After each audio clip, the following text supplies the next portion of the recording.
Salam Patunggilan. Selamat malam Bapak, Ibu, dan saudara-saudari yang dikasihi oleh Tuhan. Shalom. Puji syukur kita naikkan kepada Tuhan karena sampai saat ini kita masih diberikan nafas kehidupan. Betul sekali Mas Rio. Terlebih lagi kita sudah diberi kesempatan oleh Tuhan untuk beribadah keluarga walau masih di rumah kita masing-masing ataupun di kelompok-kelompok kecil.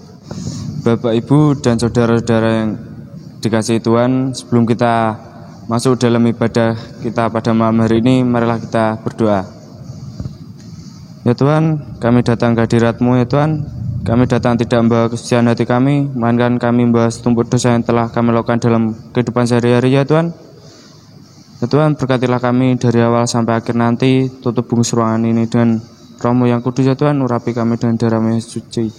Hanya di dalam nama Yesus kami serahkan semuanya kepadamu. Haleluya, amin.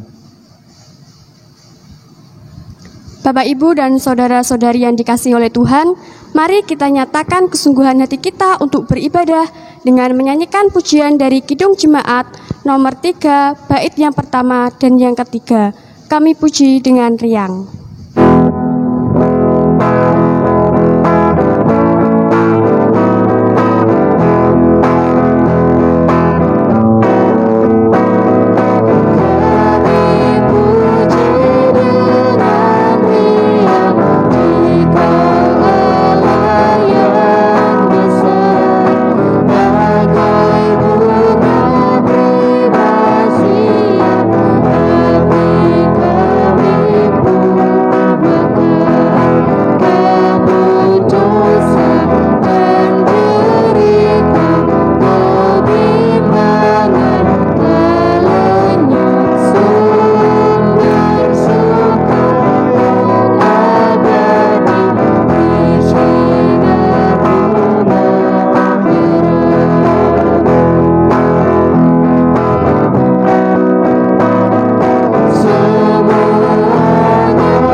Bapak, Ibu, dan saudara-saudara yang dikasihi Tuhan, kini tiba saatnya kita akan mendengarkan firman Tuhan.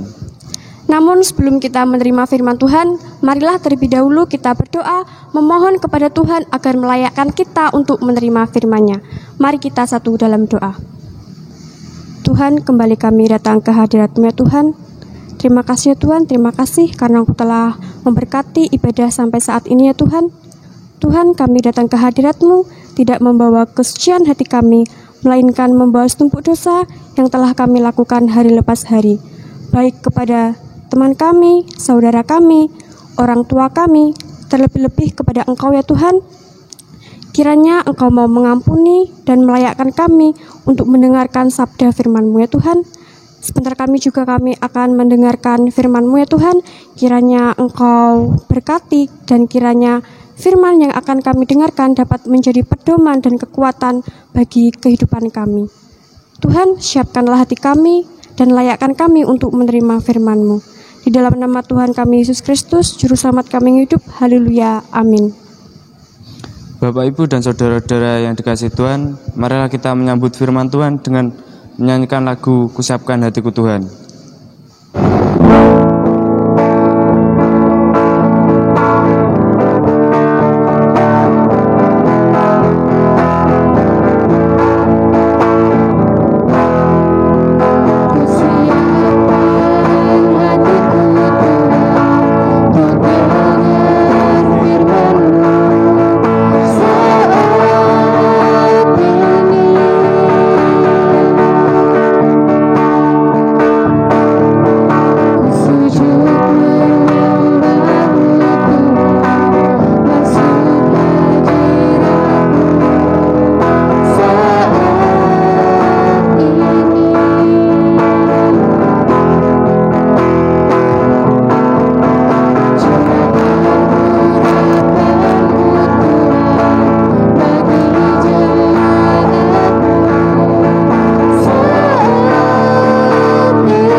Tunggilan, Bapak Ibu, Saudara dan anak-anak, bagaimana kabar panjenengan semua hari ini?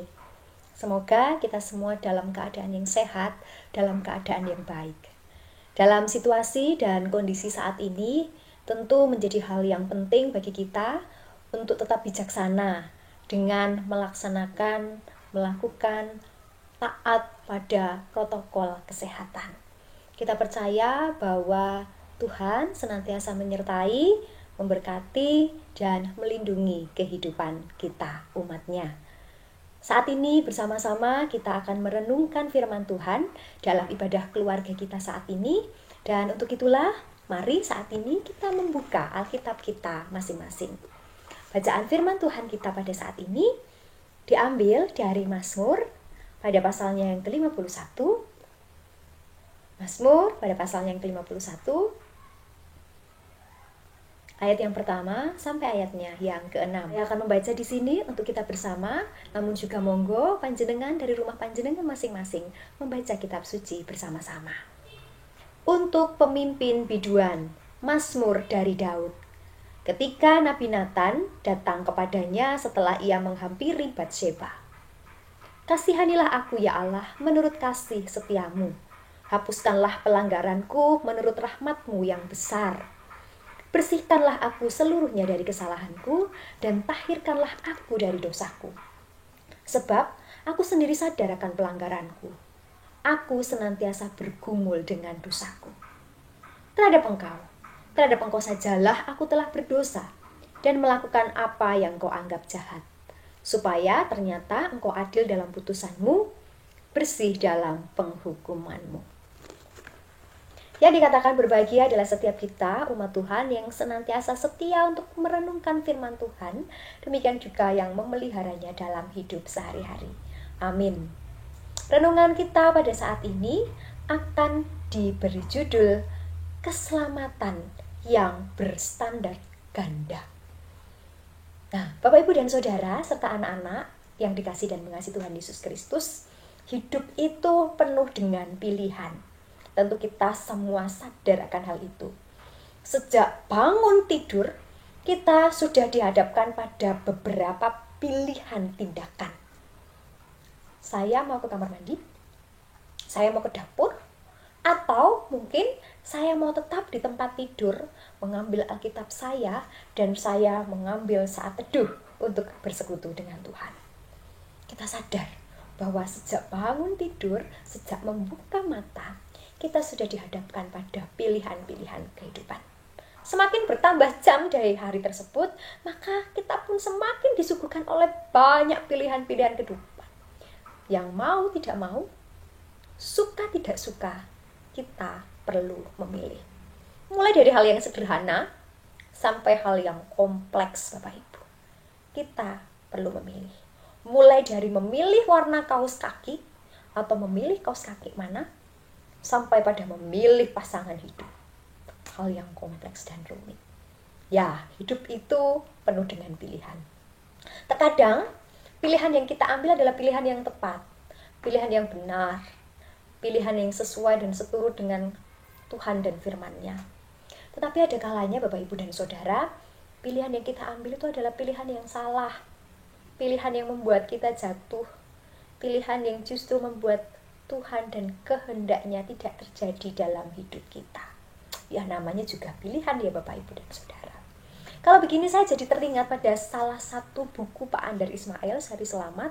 Dan di salah satu buku Sehari Selamatnya, beliau ini menuliskan satu tulisan yang judulnya Gampang, Berikan Mereka Sukses. Ada sebuah ilustrasi yang beliau tulis dalam tulisannya tersebut. Ilustrasinya seperti ini, Bapak, Ibu, dan Saudara. Suatu saat, suatu kali, setan ingin melakukan sebuah misi. Misinya sederhana sekali, Bapak, Ibu, dan Saudara. Misi setan ini ingin mengubah seseorang, satu orang saja, yang hatinya tadinya baik hati, penuh kasih, penuh terang dalam hidupnya, hendak dirubah, Bapak, Ibu, dan Saudara, menjadi hati yang penuh dengan kegelapan, hati yang jahat. Setelah dia memilah dan memilih, maka dipilihlah satu orang yang akan menjadi korbannya. Korbannya itu adalah seorang petani yang setiap hari dia terjun ke sawahnya. Suatu hari Pak petani ini membawa bekal dalam sebuah rantang yang berisi nasi, tahu, tempe, ikan asin, dan tidak lupa sambal terasi, Bapak Ibu. Dia letakkan dalam sebuah tempat, lalu dia mengerjakan sawahnya.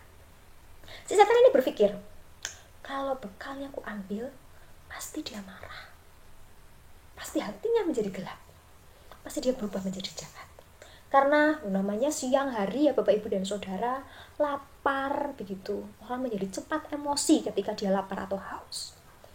Maka diambillah bekal dari Pak petani itu tadi. Ketika hari sudah siang, waktunya Pak petani itu istirahat, maka dia mendatangi tempat dia tadi meletakkan bekal. Dan terheran-heranlah Pak petani itu karena mendapati bekalnya itu sudah tidak ada. Loh, kemana bekalku?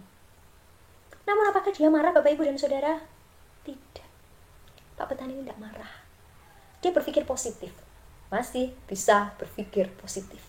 Dalam bayangannya, wah apa tadi itu dimakan burung-burung ya? Karena burung-burungnya kelaparan. Atau diambil sama temanku yang garap sawah di samping itu. Mungkin dia sedang tidak membawa bekal. Ya sudahlah, tidak apa-apa.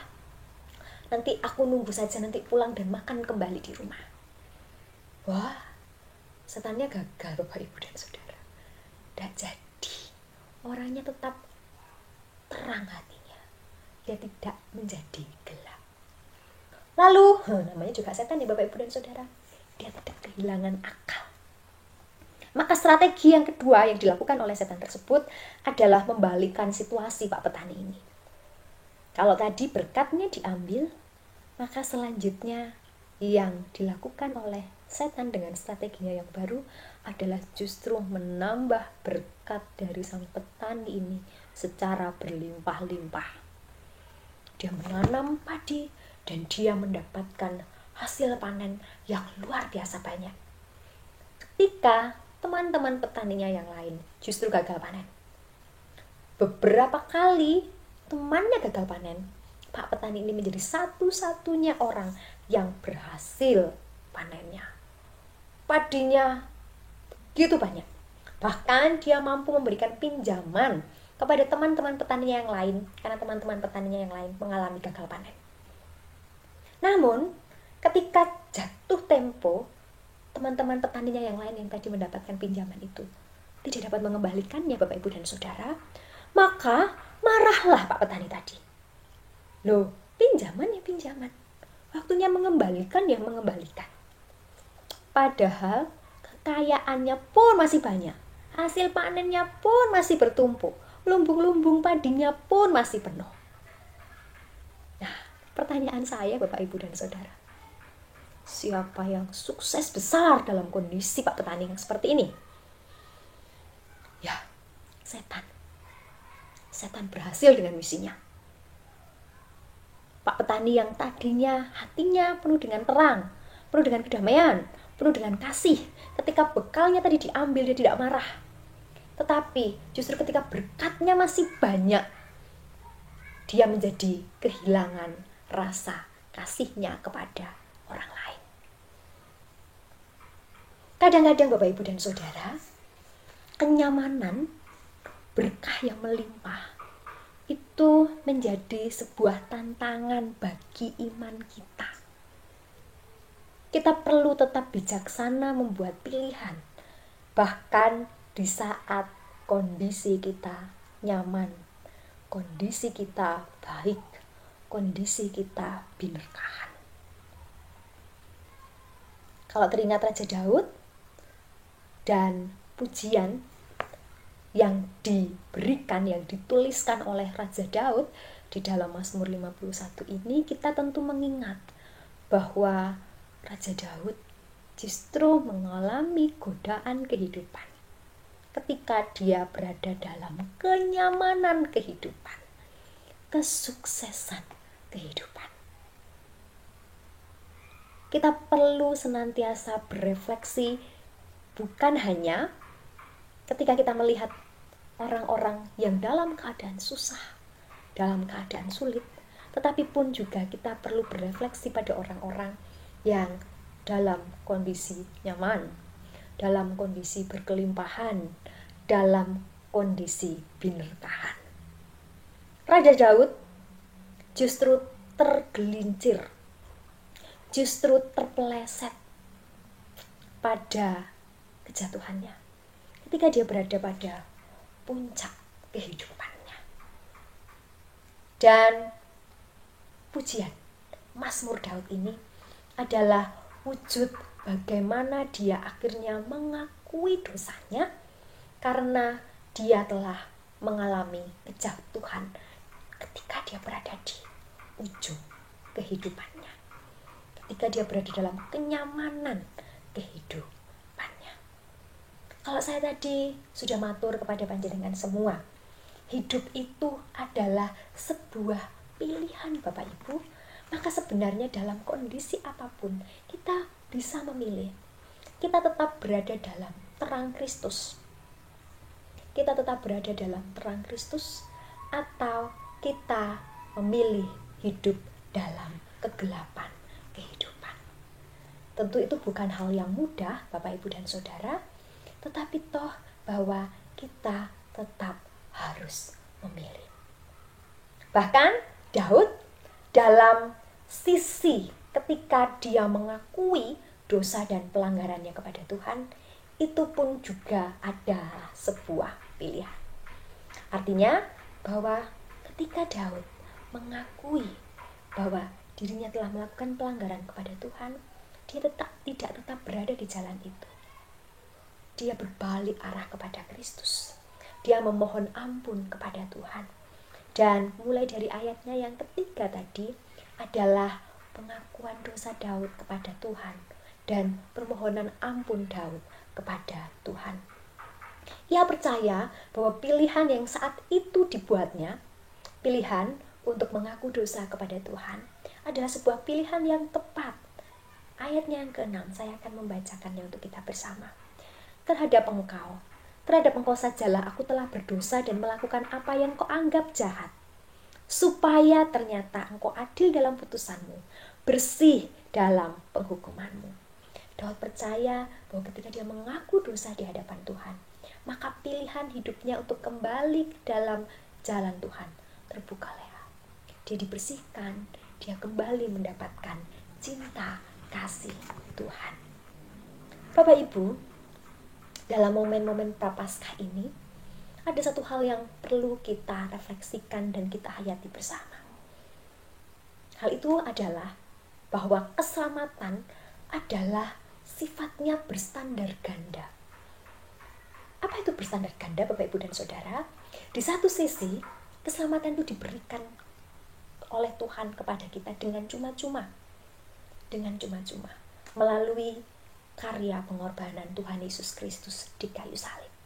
Standar yang pertama. Tetapi standar yang kedua, artinya tadi adalah double standar ganda, bahwa karya keselamatan dari Tuhan Yesus Kristus itu perlu direspon oleh setiap kita umatnya. Melalui yang pertama, kita mengaku dosa kepada Tuhan, seperti yang dilakukan oleh Daud. Kita berdamai dengan kesalahan kita. Demikian juga kita menata hidup kita dengan bijaksana, supaya kita senantiasa membuat pilihan-pilihan yang tepat di dalam kehidupan. Nah, kalau seandainya saya membuat pilihan yang salah, maka kembalilah kepada Tuhan. Daud kembali kepada Tuhan setelah dia melakukan dosa, maka kita pun diajak untuk pulang kembali kepada Tuhan. Tuhan Maha Pengampun, Tuhan Maha Pengasih, dan biarkan kita menerima anugerah keselamatan pemberian Tuhan tersebut dengan kesediaan kita untuk membuat pilihan-pilihan iman yang bijaksana. Amin. Puji Tuhan, kita telah diberi anugerah oleh Tuhan melalui firman yang telah kita terima tadi. Bapak, Ibu, dan saudara-saudara yang dikasihi Tuhan, mari kita mengaturkan persembahan yang telah kita bawa dari rumah dengan pujian Bila Topan Keras Melanda Hidupmu. Bila topan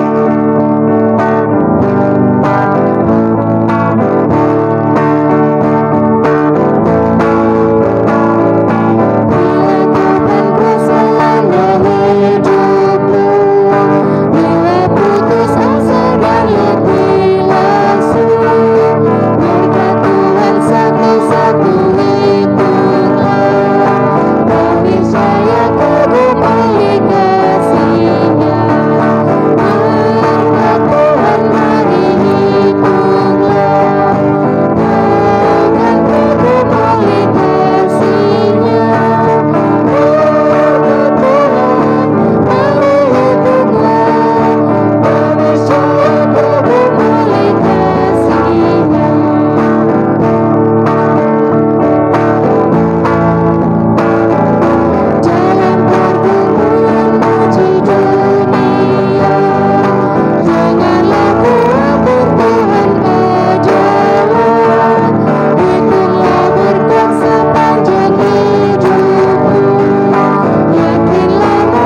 Terpujilah nama Tuhan yang telah menuntun ibadah kita hingga sampai saat ini.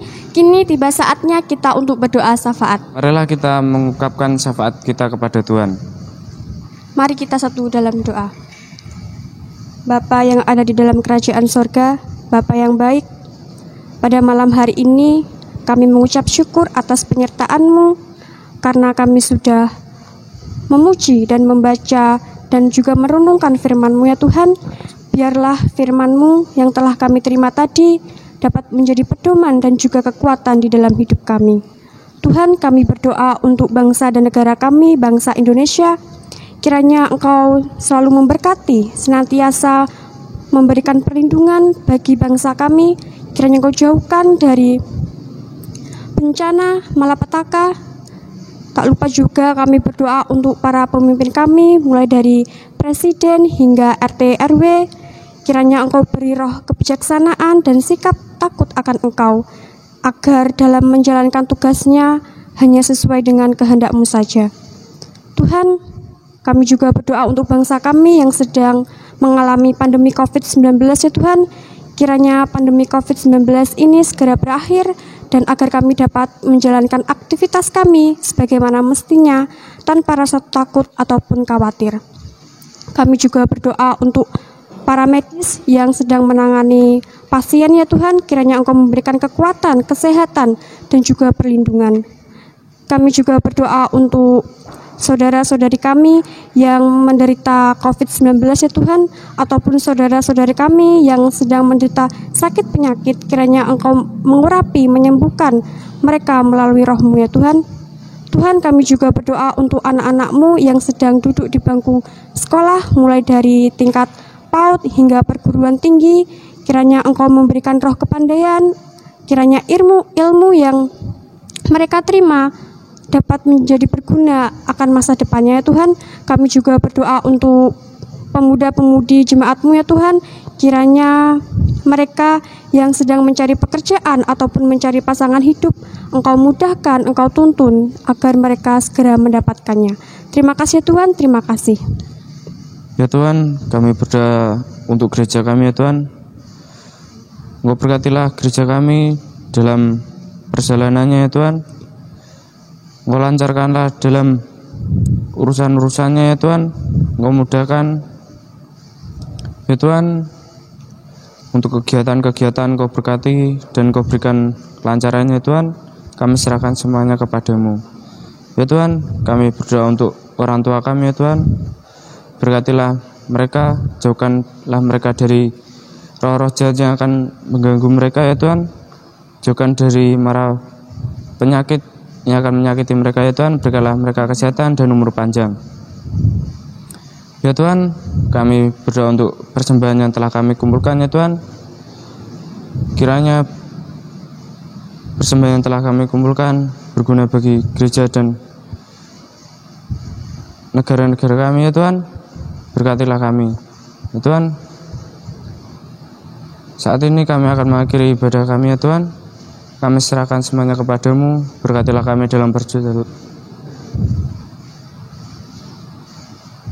ya Tuhan. Berkatilah kami dalam perjalanan pulang nanti. Kami serahkan semuanya kepadamu. Hanya di dalam nama Yesus, haleluya, amin.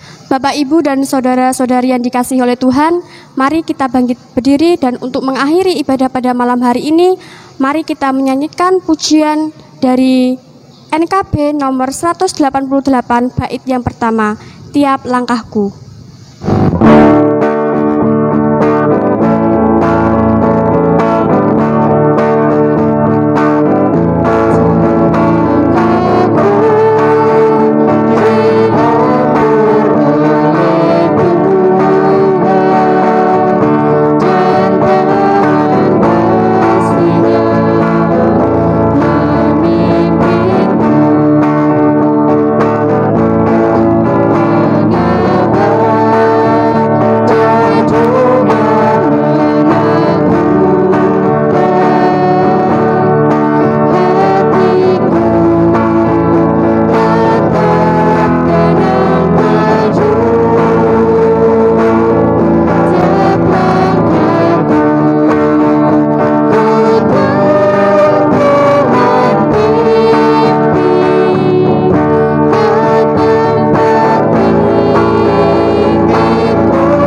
Ibu dan saudara-saudara yang dikasihi Tuhan, marilah kita kuntur dari ibadah malam hari ini. Kita menerima berkat dari Tuhan melalui hamba-Nya. Arahkanlah hatimu kepada Tuhan dan terimalah berkat melalui hamba-Nya. Allah Bapa, sumber segala berkat, Tuhan Yesus Kristus, Sang sumber kasih dan keselamatan, Roh Kudus, sumber hikmat dan kebijaksanaan kehidupan, kiranya senantiasa menyertai dan memberkati saudara-saudaraku hari ini sampai Maranatha. Amin. Dipersilakan duduk, ibadah selesai. Tuhan Yesus memberkati.